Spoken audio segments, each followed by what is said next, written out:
This is Code Red. Hey guys, I'm Shubh, And I'm Parthib. and you're listening to the Code Red podcast. This is a podcast where we review Manchester United games and tactics, analyze player ratings, and throughout the series, we're going to be also looking at any club updates such as transfer news or club extensions. Today, we're looking at United's 3-0 win against Brighton at the Amex Stadium, where they took all 3 points towards their Champions League glory. Yeah, so in this match, 3-0, Mason Greenwood came out in the 16th minute scoring a good solo goal assisted by Wan-Bissaka. Then in the 29th minute, Bruno Fernandes had a lucky rebound that went in from a Pogba assist. And the 50th minute, he blew in an absolute banger of a goal with an assist coming from Mason Greenwood. So coming into this match, United had won their last 2 fixtures and had a pretty diabolical game, we'll say, in the FA Cup, barely beating out Norwich in a game where it seemed like they were really struggling. This time it seemed a lot more comfortable, but United had the odds against them. In the last 2 matches at the Amex Stadium, Brighton beat United 3-2 and 1-0. So United had the odds stacked up against them. However, Brighton were missing their main defender at back and had a substitute with Lewis Dunk and Duffy. So, in the starting lineup, we had Ole's go-to formation with the 4-2-3-1. We had the exact same formation players as the Sheffield match, so David De Gea in goal, Harry Maguire and Victor Lindelof in the center, Luke Shaw in the left back, Aaron Wan-Bissaka in the right back, Nemanja Matic and Paul Pogba as a defensive midfielders, Bruno Fernandes leading the attack as an attacking midfielder, Marcus Rashford on the left, Mason Greenwood on the right, and Martial heading up the attack. And on the Brighton side, they were playing a 3-5-2, Matt Ryan in goal, Duffy, Dunk, and Byrne as defense, Tamti, Proper, Stephens, Bissouma, and Montoya as the midfielders, and McAllister and Connolly leading up the attack. Yeah, so let's look at the tactics. In Ole's 4-2-3-1 formation, I think he really replicated the tactics used against Sheffield, and because both teams kind of played similarly. Sheffield also tried to use a kind of 3-5-2 formation against Ole's formation, ended up using more of a back 5 in the 5-3-2 formation as they sat deep, were kind of compact, and the game kind of turned out pretty identical to Sheffield game. Oh yeah. Because they tried to narrow down the gaps, but I think initially, especially in the first 10-15 minutes, United were really playing that kind of fluid, quick, that ball movement to kind of capitalize on a miscommunication or mistake by the Brighton defense, as they did with Sheffield. So I think Ole got his tactics right. I think that's kind of something he was looking for. Yeah, it seems like kind of odd that like his tactics, it's like a very attacking minded, wouldn't really work against a defense. Like we saw, Sheffield had one of the best defenses, but United were able to break that down, and even like they were keeping possession really well. Like in the first 5 minutes, Brighton didn't even have the ball. It like took them 5 minutes to get into the Man U half, and what's his name? The striker, Connolly had no support. So they were really playing a high line to supplement that a really high-paced attack. And even within the first 30 seconds, they were already in the box trying to find a way. So they were really like they were going full throttle in the first 10 minutes.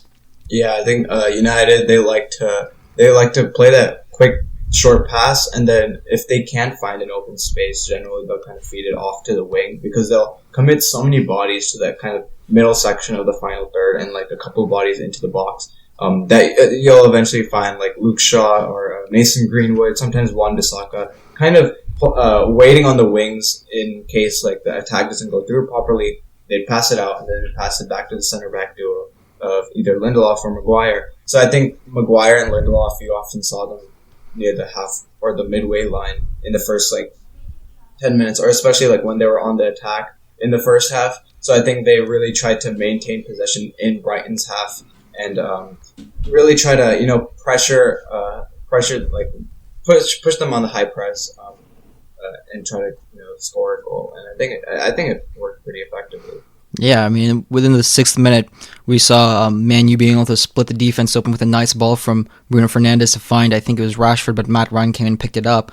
And then in the 11th minute, we saw again Bruno on the end of on a goal scoring opportunity. It was a started by Harry Maguire sending a long ball to Wan-Bissaka. And Maguire, he really showed up in this match. I think he was sending really good long balls to find the wings, like Wan-Bissaka in the wings. Wan-Bissaka played it through to Bruno Fernandes, but just got unlucky to hit the post. Yeah, I think what they try to really replicate Wan-Bissaka's kind of game against Sheffield. We saw Wan-Bissaka kind of switching with Mason Greenwood occasionally, like on the overlap.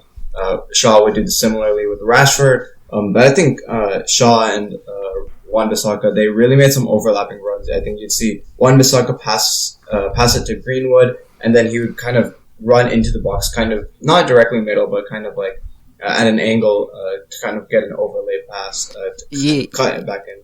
Yeah, even within the first 3 seconds, we saw that with on the left side with Luke Shaw and Marcus Rashford just being able to do 1-2, just get through the defense, find space on the byline, and send a good cross. And that's what United were going for, just exposing the wings and getting on the counter. And not to mention, like those front three United have are so quick on the counter. Yeah. Back to what you're saying about Shaw. I think the Fernandes goal happened because of Luke Shaw. I think. Which one? The first? Yeah, the first one, Rashford lay it through to right next to the touchline, and then Shaw cuts it back. Pogba, Fernandes, and Fernandes is it's a deflection, but he had the post shot early on. Yeah, I mean, then again, like it was a good shot, but then again, when we're talking about the wings, we obviously saw Mason Greenwood's goal, which started from the wings. Wan-Bissaka playing a ball into Mason Greenwood, and it was all Greenwood's goal. Everything was on him. Yeah, Mason's signature goal. He loves to run in from the right side, kind of scissor, and he'll either cut back into the box with his left and trying to curl it in to the far post, or he'd just smash it straight bottom right.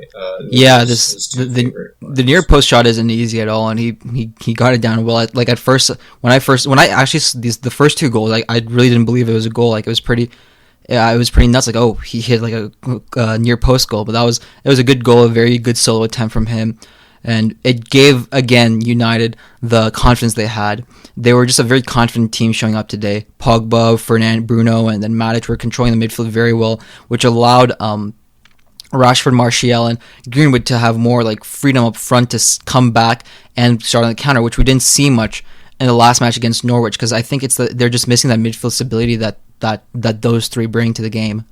Yeah, I think it's also like the confidence in your midfield.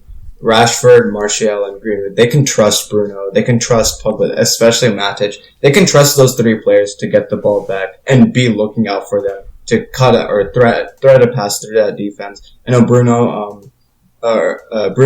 tried to thread a couple of passes. Pogba went sliding a couple of times in order to get the ball back. I think Pogba was playing well, picking up the ball. Like he would lose possession, but he was just right there, like switching it back on to get the ball back. Yeah, I think their ability to kind of slow things down and then immediately speed up the pace to an extent where Brighton's defenders can't really predict or kind of read the game as well. I think that gives United a huge advantage. And I think in the first opening 20 minutes, when they have full fitness, when the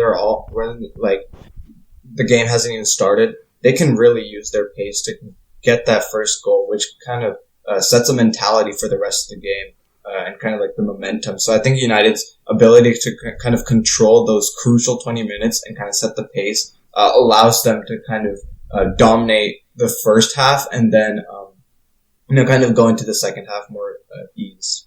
Yeah, and then again, it's also that Bruno Pogba partnership that we saw again in the Sheffield match. So yeah, they were just combining really well, trying to find passes. Like Pogba was kind of like a middle ground between Matic and Bruno. So he was able to support Bruno while he has a lot more attacking tendency. While Pogba, he likes to do kind of both by the looks of it in this game. He was picking up balls really well and attacking. He had some good dribbles here and there, but yeah. Yeah, I think Bruno could have had a hat trick from only Pogba's layout. One was obviously the goal. The second one was the free kick on the edge of the box.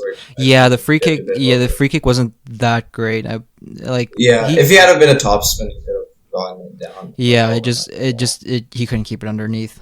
Yeah, and then the third one was the one which he hit the post, which I think Ryan would have saved if it went a bit more inwards, but we never know. Yeah. Yeah.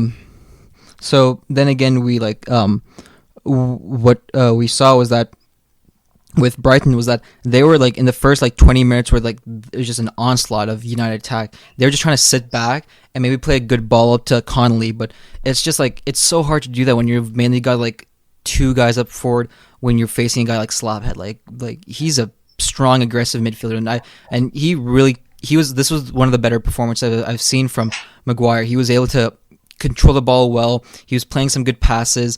There weren't too many defensive errors in the first 45 minutes. It all seemed to happen just in Brighton's half.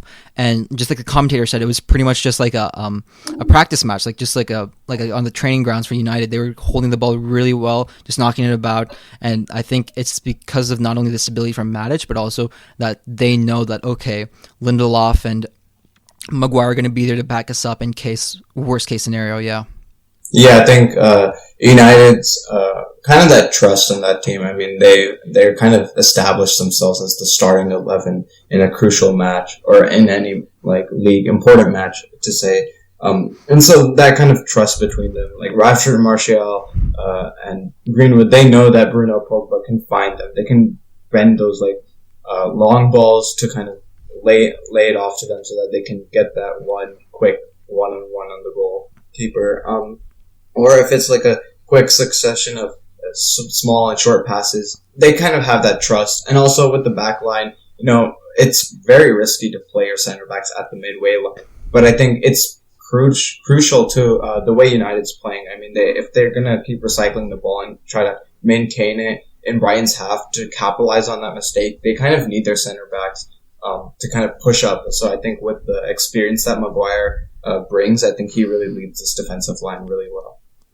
Yeah, but not only that, again, what I saw in the Sheffield match, what I saw again here today, which I didn't see in the Norwich match, was Rashford could make a hell of a left back. He was coming in, picking up balls in the flank, making sure they weren't pressing too hard, and then just restarting the attack. It was the transition between defense to offense was seamless. This time, it seemed like they weren't just passing and just kind of trying to slow down the game, just trying to find openings. It was just quick. They weren't wasting any time at all. And that's what I like to see. I don't want to see some team just trying to sit the ball back, play a game of attrition, just trying to break them down slowly.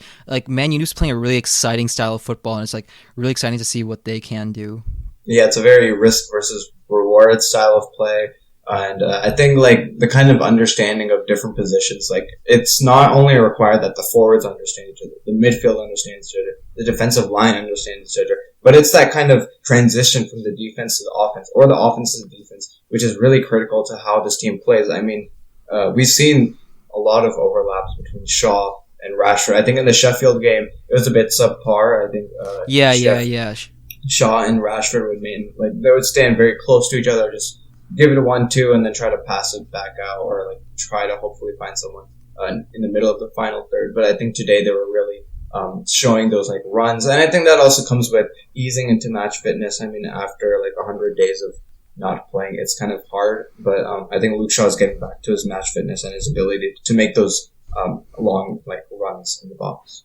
Yeah, not only Luke Shaw, but we saw even Pogba digging deep into those channels, trying to find a good cross in what was it, the 43rd minute? Yeah, they can dribble well. All those guys, Martial, Rashford, Greenwood, they seemed confident at dribbling, and it didn't seem like Brighton really wanted to bite. They're just kind of jockeying them, just trying just not trying to let them go back, and they seem really comfortable with the ball. And then we see again, over and over again, just Pogba just kind of going for that byline, just trying to find open room for himself and trying to throw a cross in. And yeah, they were just exposing the wings really well. But then again, Wan-Bissaka, I don't remember exactly when. 25 minutes. Wan-Bissaka makes so much room for himself. But this one time, 25 minutes, he seems like he's about to fall over his own ankles. Do you remember that those that yeah. It seems like he's about to break his own ankles. It's oh god. Yeah, but he does really well, just trying to make space for himself and send a good cross in. And they're all very good crossers. Luke Shaw, Wan-Bissaka, even Pogba, those guys can cross a ball. Yeah, Wan-Bissaka, when he was a youth player, he actually played as a winger and then was converted to right back. So he kind of has that crossing ability in him. And he actually has very large feet, which kind of allows him to tackle really well. Yeah. He made some great tackles, like coming like tackle from behind to stop. I think it was Connolly or maybe McAllister. I don't remember who. Yeah. It was a great tackle from behind. But yeah, he can do. He could be great for United. He will be. Yeah, I think also like with that, like with the long feet that he has, I think like he generally likes to play one-on-one with the kind of edge defender or the fullback, and then he likes to kind of hesitate and then quickly move to the right side. I think with his long feet and his like kind of ability to kind of stretch, he really kind of passed the ball barely in front of the touchline to the point where he can just kind of chip it over and hope that someone can get it. He delivered a really good cross to, I think it was Brandon Williams later on in the game. Yeah. He got his head deflected. on it. Yeah, it got deflected for a corner. But that was if Slabhead was there, that would have been a goal. Yeah, but then there was also that one corner early in the match where Maguire actually got his head to it. It's just unfortunate that no one was there. It seemed like they're getting a lot more adept, I'd say, at corner kicks. They just need corner kicks. Free kicks, we'll have to see what happens with that if Bruno or Rashford stays the main free kick taker. Because I think what they really need is just one person to take a free kick, not just like three or like they can't. Some of these players can't take free kicks, but I think it's important that one person is devoted to that. Yeah. United have struggled a lot with set pieces in the past, so I think their corners are starting to develop, can actually formulate a plan. Free kicks are getting better. I mean, Rashford has hit a couple of really nice free kicks this season, but Bruno, he's also hit some pretty bad ones as well. Yeah, early on. Earlier, I think it was this season, he hit a lot of great ones, but he had some good ones, especially the one against Chelsea in the Carabao Cup, which he knuckled in top in. So, I think it's better if Bruno takes the free kicks because Bruno kind of has that awareness. We saw against City, Bruno kind of understood that Aguero was kind of marking Martial, and Aguero doesn't have that defensive mindset. So Martial made a really good run, and then the contact wasn't as great, but he was able to secure the goal. So I think that kind of awareness or finding that gap is really good. So I think Bruno does a great job of that. Yeah, like talking about Bruno, I was just like kind of like when I was like watching the game, like I just heard like a fact thrown out.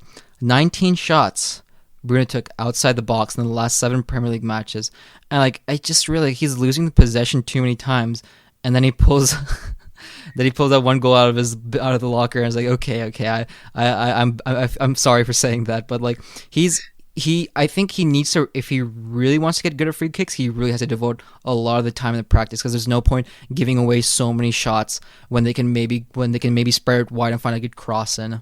Yeah, I think with the unpredictability of the sport, I think Bruno really likes to kind of take chances. But then the good thing about it is, even if he takes a chance, he still there's a chance there might be deflection. Oh yeah, deflection. Yeah. But yeah, he also tries to get it back. Like if he loses possession, he's the first one going back, rushing them. Yeah, we saw him it's like 40 minutes into the game, right? Everyone's like starting to get a bit tired, and then Brighton plays a pass back to Matt Ryan, their goalkeeper, and Bruno's sprinting across the field. So his work rate is it's really, really good. Mm-hmm. Yeah, they need someone like that, someone who's like always like who it's like either a live or die situation, like they have to get the ball back no matter what. Yeah, like that workhorse player. Yeah. Anyways, but after the first half, like the first about 10 minutes actually, Brighton were pressing United pretty heavily. Like they were actually playing a lot more attacking. They threw players forward more. It was probably a change in Potter was his name, right? The manager? Yeah, Graham Potter. Yeah, Graham Potter. My bad. It was. They had to change up. They had to get that goal on the board. But I think that's kind of what led to their downfall. Because 50th minute, Bissouma throws a bad ball that Maguire gets his head to, and then it's off to the races again. Great ball by Matic to find who's it? Yeah, Grayson Greenwood on the left, and nice loft just to get it over to Bruno Fernandes, and a great volley. Like his timing, his precision, everything was just so on point, and it was like Matt Ryan had no chance against that one. Yeah, I think their ability to kind of try to like devote a lot of players to their own half and try to get the ball back, and then just quickly just lob it over for that counter attack with the pace they have. I think that really shows that like Brighton players, like or any defensive or any team that plays, they can't just commit everyone or like commit most of their players because the pace of United's like front three will like easily just blow them by. But I think second half, I think United will be lucky to get a clean sheet today. They definitely were the worst team in the second half, I'd say, with Brighton creating a lot of good chances. They slowed down considerably. I think it's also, well, it's hot there and it's just coming back. But like, I think if they want to stay like this, like continue to get those goals, they have to be like the perseverance to just push through and be able to do the same performance that they had in the first 45 and replicate in the second 45 if they want to continue with the same attacking minded like football. Yeah, I think Ole is just a bit wary that like if they, because like it takes a lot of energy to commit to the high press and try to really grab those goals. But I think it's second half, it kind of makes sense. Ole doesn't want to tire out his players, especially with most of the starting 11 still playing that second half or like initially like starting it. And I think he just doesn't want to get those injuries because an injury to Fernandez or it would throw off the entire squad. Yeah, because they're really like a puzzle piece made for themselves. There's no one in the squad that can really like kind of fix that. And I think one key moment was the 58th minute. Brighton were on the attack, and I think it was McTominay who was there. And McTominay kind of committed to the player instead of reading the game.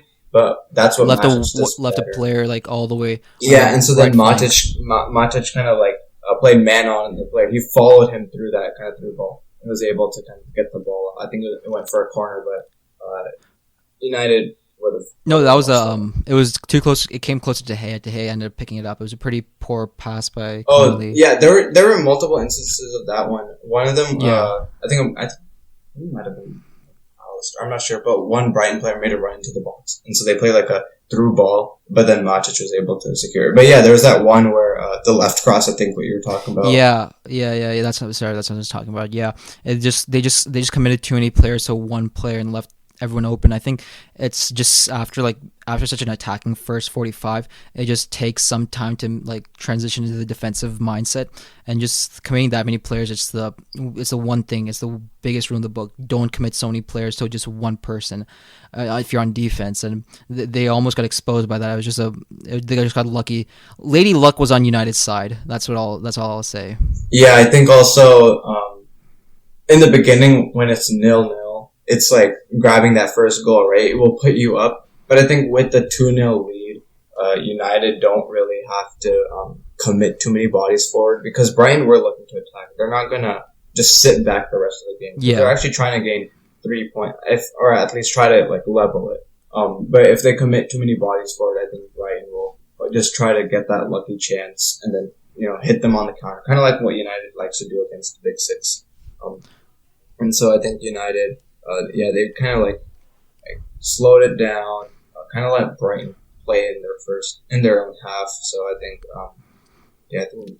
Yeah, and like another example of that was 60th minute, McAllister. Okay, I want you to guess what nationality is McAllister. I think Scottish. Is he Argentinian? He's Argentinian. Yeah. I think yeah. His like he has Scottish like relatives, I think. Like I don't know exactly how, but like I think McAllister, like this man's Argentinian. But yeah, great it was a clever free kick. It was just unlucky that they ended up missing it. Like McAllister played a nice ball to the left from the free kick, catching pretty much everyone off guard. And I think it's also just that like not committing too many players and also being able to man mark better, not losing your players because what's their names? Lindelof and Maguire, they're not the fastest, so I'm not too sure who was it that lost their man, but they just committing to their man, and that's another thing that they I think in the future. Yeah, I think it was Lindelof. Generally between Lindelof and Maguire, Lindelof likes to man mark, and Maguire being the taller one, more physical one to win headers. Maguire generally moves back into the box to make sure no crosses come. But there's a really clinical chance from Brighton. I think it was Trossard. Yeah, Trossard was dribbling kind of like towards the left side, and he kind of chips the ball over because I think Shaw and McTominay or two of the United players collided. It might have been Lindelof. They collided, and so Trossard tried playing in the box, which he had like 2-3 players available running into the box, but he mishit it. It hit way too close to De Gea, and so De Gea ended up grabbing it. But I think Brighton were very in a day where they had multiple really good multiple chances. They weren't clinical. They hit 2 shots which barely missed the post. One left post, one right post, and obviously that chance. De Gea made some really world class saves. So I think Brighton on maybe a better day, maybe they grab a goal or two. Yeah, De Gea earned his paycheck today. Yeah, I think he kind of justified that. Like, even though he has his inconsistencies, he can make those saves of the number one keeper. Yeah, so like even like adding on to the Brighton like attacking, I think even more evidence of that was Bruno, Pogba, and Luke Shaw coming off. Did Wan-Bissaka come off as well? I don't recall. No, I think Wan-Bissaka played the whole game. Oh, Wan-Bissaka didn't play the cup match. Yeah, so those three were the same players that played in the with the exception of Pogba. Pogba didn't play in the last FA Cup match, did he? Yeah, no. So they were all subbed off due to and just for keeping them rested because they played the whole Luke Shaw and Bruno almost played the whole 120. So like even pretty much immediately after that, you can see like Brighton were just a bit more like attacking minded, just trying to go more for that. But then again, we saw United also turning the tables with that one Wan-Bissaka cross in the 66th minute. Like he was able to find open space and get it to McTominay. I think Brandon Williams. Brandon Williams. It's just unlucky that there was a deflection. But yeah, it was just kind of switching it on and off. That's what United are been really good at doing, just being able to transition from defense to offense quickly.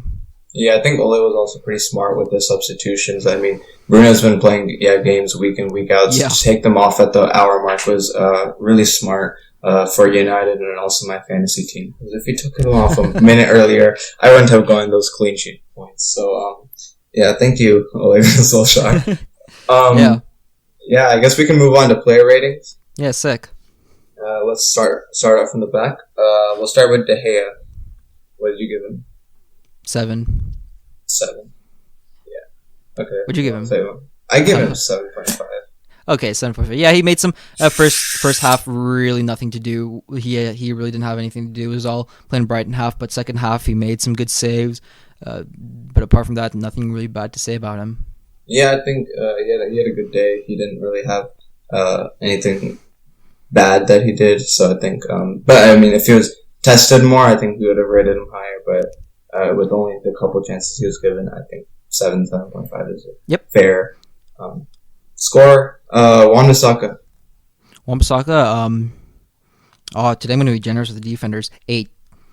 He found Mason Greenwood. Most of the goals start like not the Bruno volley, but the second Bruno goal, which was the first Bruno goal, which is deflection, and then Mason Greenwood's goal. It all involved him just being there wide as an outlet for United and getting the ball into there. Like he's so good at doing that, and he really like showed like his prowess in offense, and he was capable at defending, coming back and winning balls back. So yeah, 8's a worthy score for him. Yeah, I gave him an 8 as well. I think he was able to really kind of stress the defense with his runs, especially like into the box with when Mason Greenwood had the ball. So I think he did a really good job both offense and defense. And for a defender, I think that's a really good job. Yep. Luke Shaw? Luke Shaw, I think I was kind of conflicted about this one because I think his offense was incredibly better. But I think his defense could have been a bit better, a bit sloppy. So I think I'll settle for a 7. Obviously, he played a critical role in that first goal. Bruno's first goal. But I think, he could have done a bit better on the defense. Yeah, I gave him a 7. Like his offense was really good. He proved himself. Like the thing is, when you're like attacking so much, there's a less need for defense. But then we also have to see Rashford coming back to pick up balls. I don't know if it's not because he trusts Shaw, because it's more of a tactic thing. But Rashford was coming up picking a lot of balls, and like his defensive work, I think if he wants to solidify himself as like their go-to man for the years to come, his defensive work will have to pick up. But 7's a good performance for him. His offense was great, so that's why I gave him 7. Yeah, I think Brandon Williams is really knocking on Luke Shaw's door. I mean, he had that 1v1 against a player where he didn't commit to the tackle, but he kind of stayed with him and waited for the defender to kind of capitalize on the mistake, and then striker to capitalize on the mistake, and then Brandon Williams just kind of hit it off to the side, regained the ball, and was able to kind of flush it out to the offense. So I think Brandon Williams, in earlier games, he was initially like a go for the tackle kind of mentality. Like he's kind of like Wan-Bissaka, but he didn't play it really smart. He just tried to tackle as much as he could. But I think even against Norwich, he had that 1v1 with the striker. So I think Brandon Williams is, it could be a good rotation between Shaw and Williams. Yeah. Oh, Harry Maguire, I gave him 7 as well. 7, yeah. Defensive work was iffy, I'll say. It has, like, in his last 3 games, we saw it wasn't as solid as probably United or Solskjaer would have wanted. But his vision is so good. Like, he's finding Wan-Bissaka and Shaw. Wan-Bissaka mainly on those wide open areas. And his passing is precise as well. It's not something I would have expected from him. But yeah, I think having that presence in the back as well, just knowing that, okay, I can get you the ball as quick as possible, along with those guys like Bruno and Matic, like it really helps the offense. And not to mention, he's come into the captain's role pretty well, I'll say. Yeah, I think playing the full 120 minutes against Norwich, playing the 90 minutes against Sheffield, playing the 90 minutes today. That's a lot to ask from a player, but he still does it so incredibly well. He's composed, he's calm, he doesn't panic. You don't see him getting flustered at all. Yeah, he's calm. He has that physical kind of, okay, I know what I'm doing. I can shield off the players, and I think he does a good job of that. I think in the first half, though, Brighton did kind of clear the ball, and United tried shouldering it to Lindelof. That was a bad mistake. Yeah, I think he could have maybe like turned the other way, passed it to De Gea, or I think even Shaw was parallel to him on the other side of the field. So I think, I give Maguire a 7 too. I think he was pretty composed, joined the attack well, but still a bit sloppy, which could have maybe turned the tables. Yeah, Lindelof 6.5. It just I really didn't see too much of him compared to Harry Maguire. Like Maguire was obviously finding balls better, which isn't something that Lindelof particularly does. But on defense, it was just like he didn't seem to be like as big of a presence as Matic. He didn't have really the same presence in the back line of giving them the stability they wanted. And I think he's also going to work on his defensive play if he wants to stick around. Yeah, I think I didn't really hear Lindelof's name much. He was kind of just there, but when they needed him, he kind of delivered. I also gave him a 6. I think Lindelof had, I think for his standards, it was a pretty good game, but I think if United are going to challenge again, they're going to need to find an even better kind of player than Lindelof to kind of challenge again. Yeah. What about Pogs? He had a kind of back and forth kind of thing. He created a lot of good chances. You saw him kind of like that play against Eric Dyer and Spurs, kind of like 1v1, hoping to maybe get a penalty. If he can't, kind of pass it up to Greenwood. He had made some really good passes to Bruno as well, but I think he lost possession a couple times as well. So I gave him a 7. I think he was critical to the game, but I think he could have cleaned it up, and maybe that would have helped United create a couple more chances. Yeah, I gave him a 6.5, just purely because of him and his comparison to his other buddy Matic. Matic is obviously, I think, a better defensive player than Pogba, but then again, Matic wasn't getting as involved in the offense, but he did have that great pass all the way out to Greenwood. And I think Pogba just he's playing some good passes. He has the right idea with Bruno. It's just that he's just getting kind of unlucky here and there with some passes, like we saw in the 45th fourth minute or sometime after the second half. They were just kind of dribbling back and forth, trying to pick up balls, trying to find openings, and he just made a poor pass. So I think just his passing game, like it's already pretty good. I think he just needs to. I think if he can like link well and kind of grow more with the addition of Bruno, he'll become even better than he is right now. Yeah. I think he's starting to form that really that really keen partnership with Fernandes. So I think United fans will look forward to seeing more of that. Yep. Matic?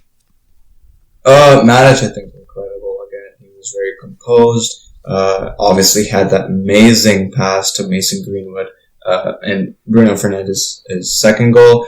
So I gave him an 8. I think he was pretty composed. Didn't really make any errors, I don't think.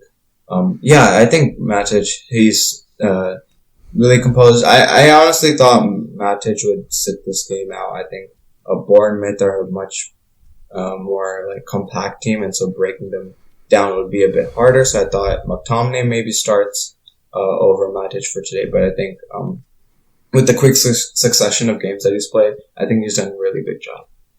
Yeah, I think Chelsea Matic, like 5 years ago Matic, he would have been like the best player. He would have been the best fit for United because they really have been lacking someone like that, like in the center of the pitch, just dictating balls and just being that like kind of like that transition between defense and offense. And then again, we obviously saw with that the second Bruno Fernandes goal, him just being able to switch it up so quickly.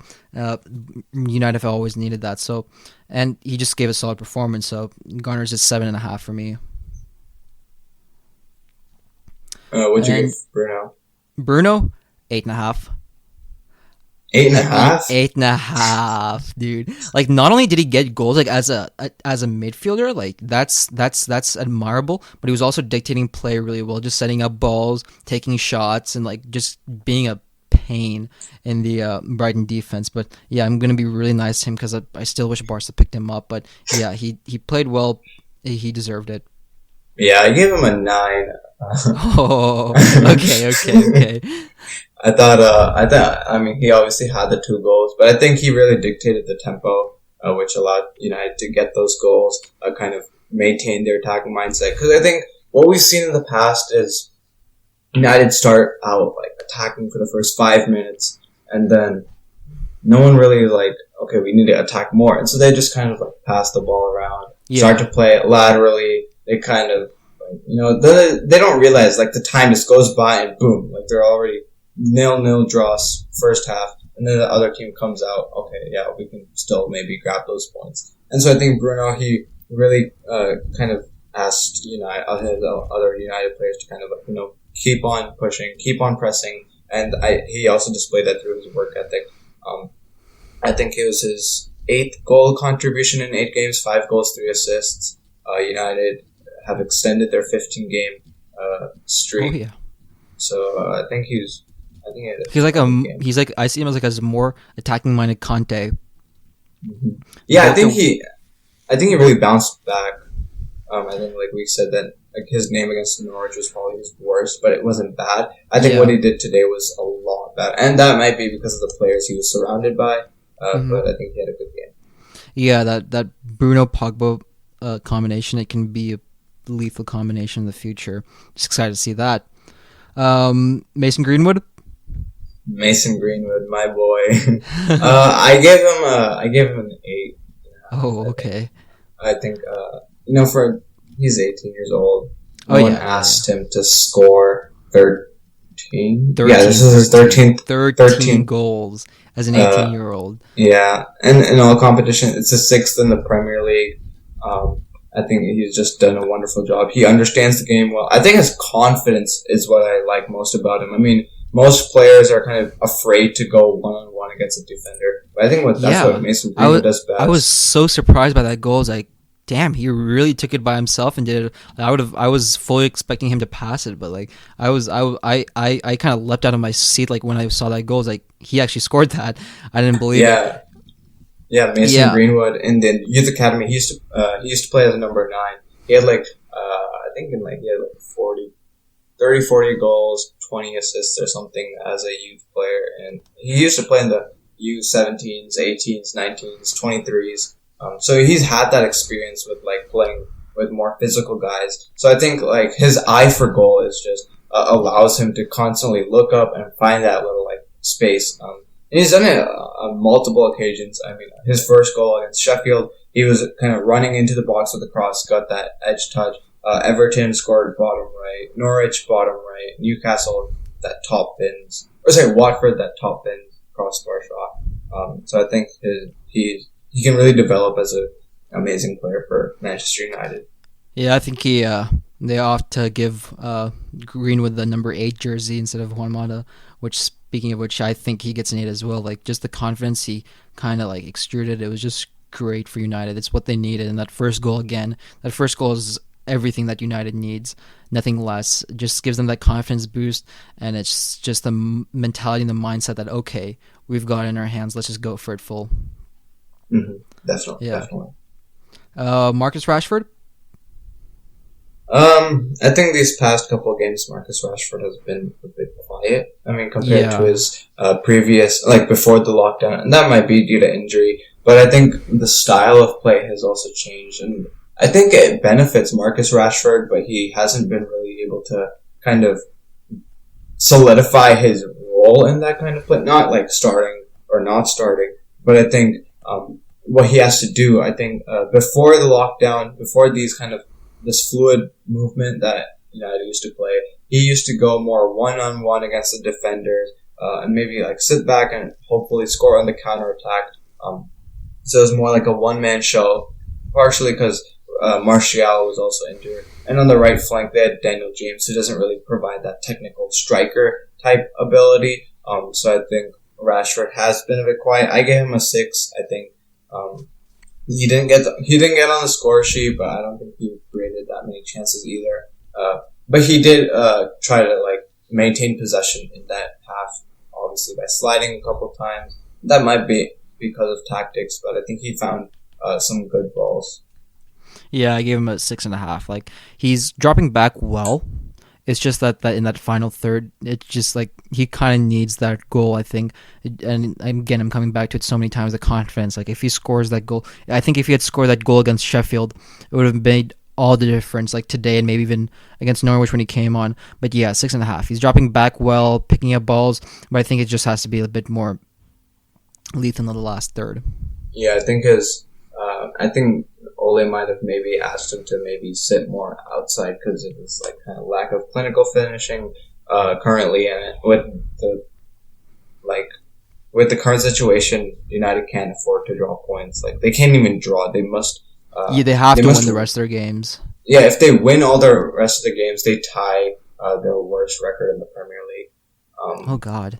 Yeah, but I think it's been a hard season overall. I mean, a lot of these teams have been dropping points to lower level teams. So I think United can win their next. And also this was also a good win because this season, this was the fewest away points they've had in the last 30 years in this stage. Just getting those away points, they're going to have a couple more away games the rest of the season. It's just good for them.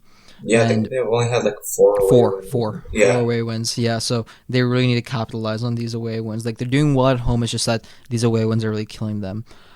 And then Martial, he was it's about consistency. Like he scored that hat trick against Sheffield, but you can't expect that just because of that rating performance for him to be in the starting lineup for the next 2 games. He has to be doing that consistently, not scoring a hat trick consistently, but maybe a goal or getting an assist. Because it can't be like, okay, I'll score a hat trick and then a month later I'll score maybe a brace. It has to be consistent. And like, well, Norwich didn't have too many opportunities coming in as kind of a super sub to clean up the mess that the kind of the reserve squad had.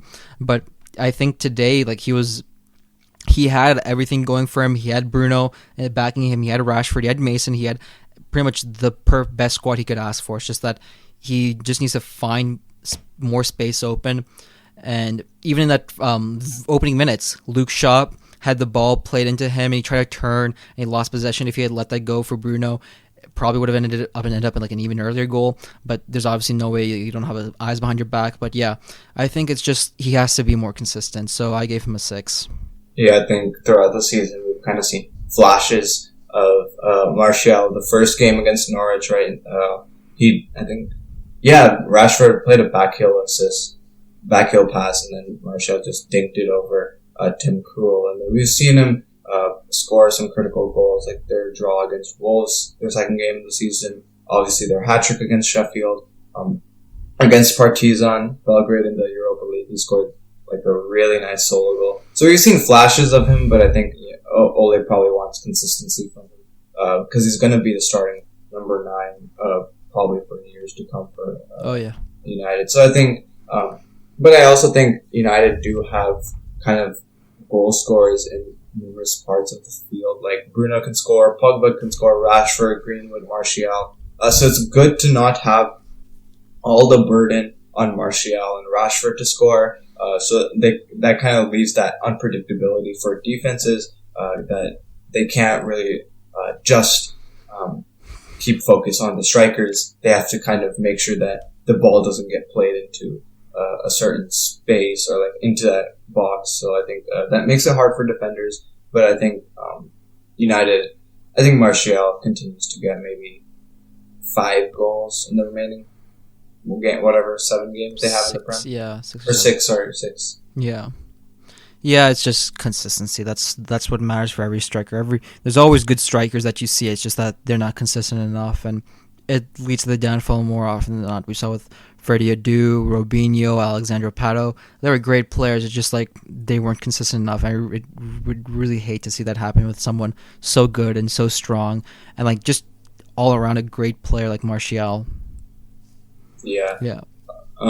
Last week Parthib predicted 2-1. 2-0. I predicted 2-1. So none of us were close. We were close, but weren't right. So Parthib still leads 1-0. 1 point. And bringing us up to our meme of the week. Can you guess who? Yeah? Barcelona. These fools. My God. Like, Josep Bartomeu just pisses me off so much. We've had like such a awful string of keepers. Not keepers. Managers. Like since Pep, the only like exception has been Luis Enrique, who won the treble in the first season. But then Ernesto Valverde and Quique Setién. I think it's just one thing: they can't inspire the players in the locker rooms. Like after the last match, like not the Atletico Madrid match, but I believe it was the Celta Vigo 2-2 finish with like a late goal coming from Iago Aspas. Like everyone was like, "Why'd you bring on Griezmann?" Griezmann really hasn't been showing that like he's worth it at Barcelona, and everyone's just kind of questioning Setién. And the thing is, Setién doesn't even want to like come out with it. He doesn't want to kind of admit his mistake, which isn't something that we'd see from from like Pep and Enrique, who I love Enrique to bits, and I hated to see him go. But yeah, it's just that the managers are so uninspiring, not to mention Bartomeu dropping Arthur for Pjanic. Like the thing is, everything Pjanic can do, there's a player who can do it equally or if not better. Free kicks, we have Messi. Defensive play, we have Busquets. Playmaker, we have Messi. Like, there's nothing. Pjanic doesn't really fit in anywhere, and we already have like their top 5 midfielders. 4 of them are over the age of 30. The only exception is De Jong, and like De Jong and Arthur could have put a great partnership. It's just that they're always just so impatient with them. Like same thing with Malcolm. Malcolm, this is his first season in like La Liga. He played in Bordeaux the year before he came, and they just didn't really give him that opportunity. He shined during preseason, but after that, it just didn't have an opportunity. I'm really questioning what the hell are they doing over there in Barcelona. Yeah, that was your 5-minute rant from Parthib. I think Barca, they're kind of trying to sacrifice their long-term to finish off the Messi era on a high note, I think. But I think that club mentality is not good. I mean, it's not good. Yeah. They're going to end up like the next AC Milan. Like, if we've been depending on Messi for so long, at least back in 2015, 2016, we had Neymar or Suarez, and even Iniesta and Xavi were still around back then, albeit they were old. But they were players who can provide for them. They were players, it wasn't just Messi pulling his weight week in, week out, which is something he can't do. He's human. He's human at the end of the day, and it's something that he can't do. And it's really saddens me to see like Barca going out so badly. Like this season with so many, like, they brought in so many players. Like, it was exciting to see them. The De Jong, then there was Vidal. They were good additions, but now it just kind of fell apart after this break. That's all I have to say. Yeah, I think Barca really sacrificing Arthur was a bad. Like it's very bad for their future. And I don't see why Barca are not investing into their youth. I think United and Barca have kind of faced the same problem. I think United a couple of years back, like even Moyes, he had like a lot of 30-year-old midfielders. And then their only signing was Fellaini. And then Fellaini. Mourinho, obviously, he never trusted the youth. No, Pogba, he always benched. Rashford was kind of restricted under him.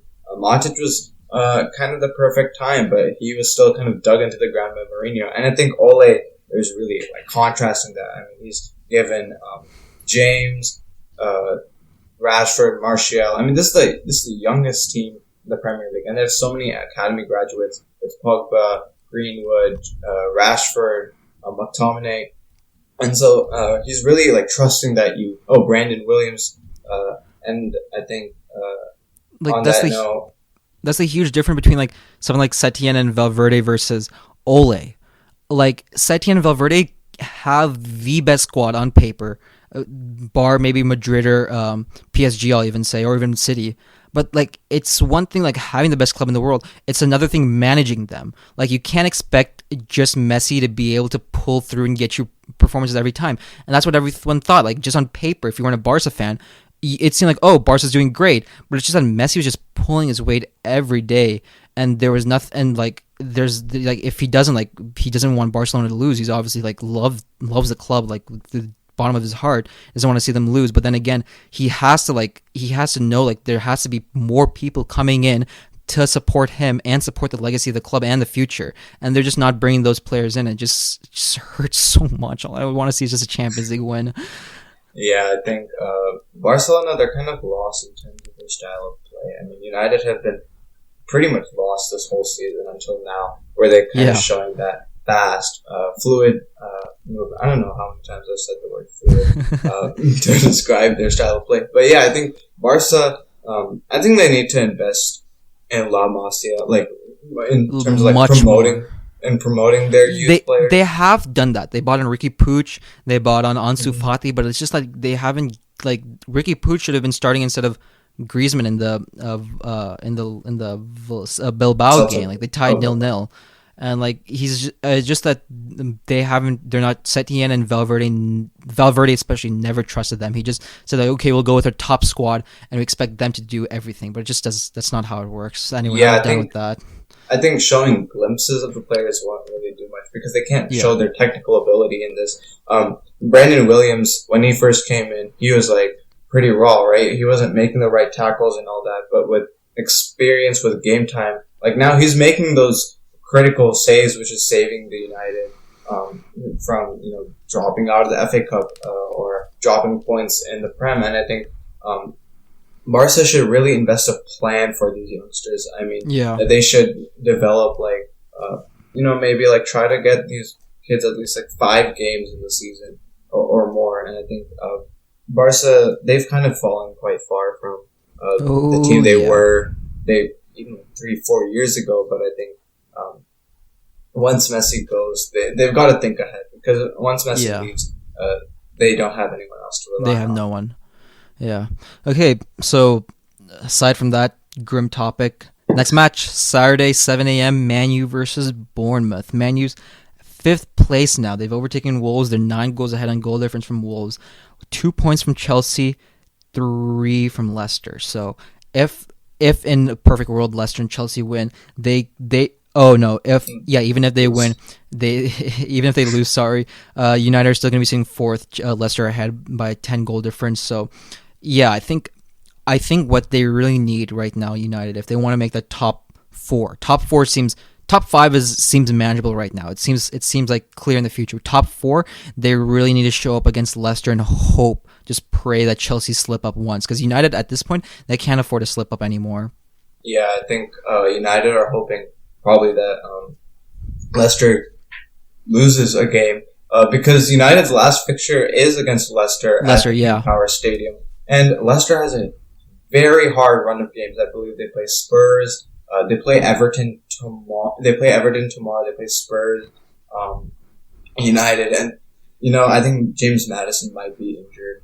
He didn't play against Chelsea in the FA Cup quarterfinal. Sorry. So I think that's Leicester have to make sure they don't have any injuries, and I think United will be looking forward to Chelsea and Wolves last fixture because they're playing each other. Yeah. So they need one of them to obviously drop points. Both of them can't get the 3 points that day. So I think they'll probably be rooting for Chelsea to drop, but Chelsea do play Liverpool, and Liverpool could break records with the amounts of points they score. They could beat City's Centurion. They have 7 more games, right? Yeah. They've played 7 more games. They've 21 points, 86, so 107 points. That's huge. Like it'd be honestly like, I hate to say it, but it'd be cool to see like 107 point a season. Yeah, it's very it's a very hard thing to do, and I think Liverpool this season can be the squad. So I think United will be hoping for Chelsea to lose that game. They were hoping for Chelsea to lose against City as well, but City messed that up with those easy chances they gave away. So I think I think Chelsea lose to Liverpool. I think United need Chelsea to lose one more or draw. If they draw, they'll be level on points considering United wins all, but I think by goal differential, United might lose out. So what's your prediction for the Bournemouth game this Saturday? I think Bournemouth's attack has been depleted. I think Josh King I think he might be injured. I'm not too sure. He might be coming back from injury or something. But I think Josh King has been present these past couple days. Bournemouth, I think they're looking to escape relegation, but so are Brighton. I think United does it even better. I think they take a 4-0 lead win. 4-0. Oh boy. Yeah. So Bournemouth is sitting 18th place. Their minus 21 goal difference compared to West Ham's minus 19 and Watford's minus 20. So they have to win by at least 3 goals to put themselves ahead of West Ham and get out of relegation. And I don't see Bournemouth scoring 3 goals. I mean, winning by 3 goals against United in the form they are in. So assuming that it's the exact same formation, exact same lineup, which I doubt is going to happen. I think maybe they might pull either Bruno or Pog. I'm not too sure. They don't want to pull Bruno, but he's played a lot these last couple of games. I'm going for a 3-1. I think they concede at least one. I think Bournemouth are kind of hard to kind of break down. So I think Bruno will start, but maybe less minutes. Yeah. All right, that brings it close to this week's episode, Man U versus Brighton, where United take a 3-0 win, pushing their chances for Champions League even higher. Anything you want to say? Nope. Alrighty, we'll see you on Saturday for the next match. Thank you.